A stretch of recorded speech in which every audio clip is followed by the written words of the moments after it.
Welcome to VIPs Vino. My name is Chuck Van Fleet. We're here today at Vino Grill and Spirits with Desiree Heckman from Old Town Yoga. How are you doing? Doing really well. So I am not a big yoga person. I tried it a long time ago and it was hot yoga and I couldn't stand being in 125 degrees and going outside and it's 110. So tell me about your business. So I, like you said, am the owner of Old Town Yoga in Clovis, and we actually recently just opened our second location in Fresno. Congratulations. Thank you so much. So we have the two locations that we've been open for 2 years, and I have been teaching for about that long as well, just a little over 2 years. And it's been a wild ride because this is not only our first business, but it's grown so quickly that we've kind of had all the problems that we did not anticipate, just keeping our feet under us and servicing all the needs and requests of the students in now both cities. Wow, so you must have had a really big demand from both sides of Fresno to open a second store. I mean, it's scary. We've thought about opening a second store, but I just can't split my time up. Right. Yeah, that was a really big concern, and it's kind of interesting because I think anytime you take a chance on any venture, whether it's something for yourself or something larger like opening a business, it takes a little bit of courage. I've heard a quote, who said it is slipping me right now, but it's basically like leap and the net appears. And that's what we did in Clovis, and the opportunity for Fresno kind of just presented itself to us, and it was very, very difficult with how well everything aligned for us to pass it up because we had so many requests, and when that fell into our laps, we were just thinking, how could we say no to this?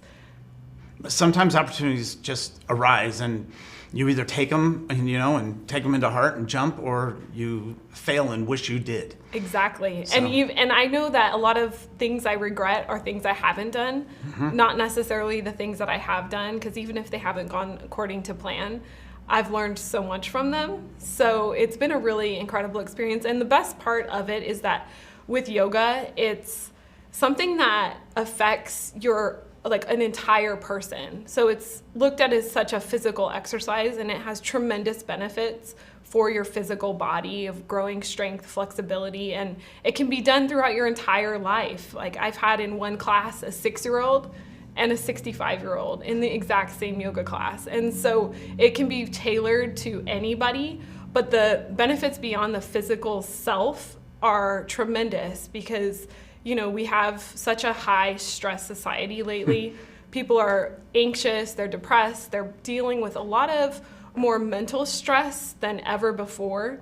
And a lot of studies are finding that disease that we're facing today is caused from high levels of stress hormones in the body, kind of damaging our organs, our brain, our digestion, everything. And so with yoga, you learn how to use a tool to help battle and combat and deal with those sorts of things, as well as strengthening your physical body. So it's a really beautiful blend to approach your self-care.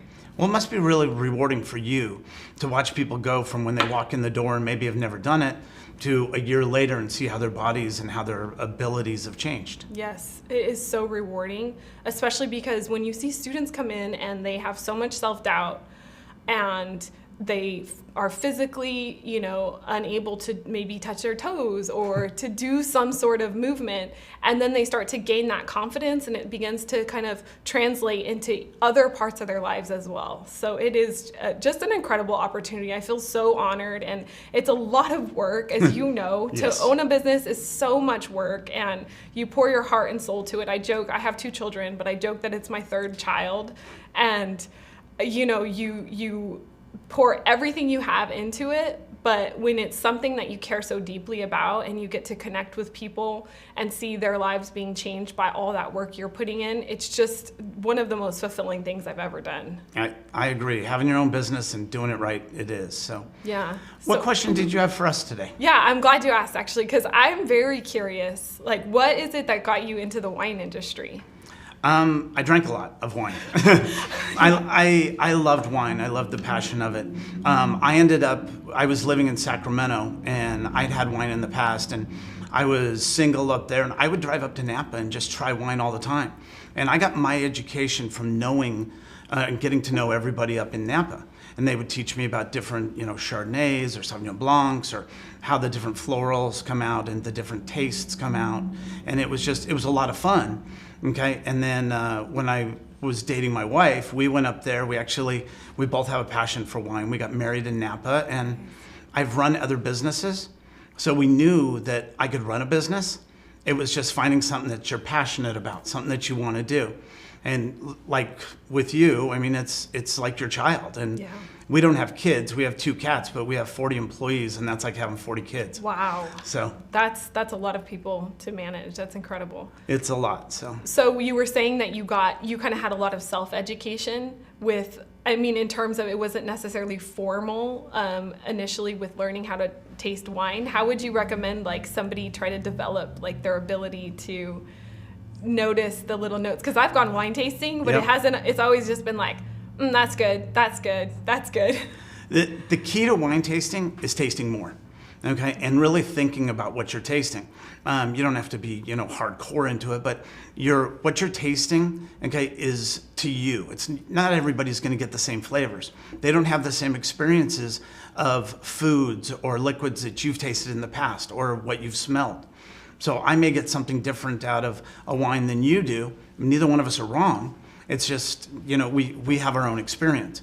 The best thing to do is start out with some wines and just find out what you like, and then ask somebody what else tastes like this, so that you can move forward and just experience all kinds of wines.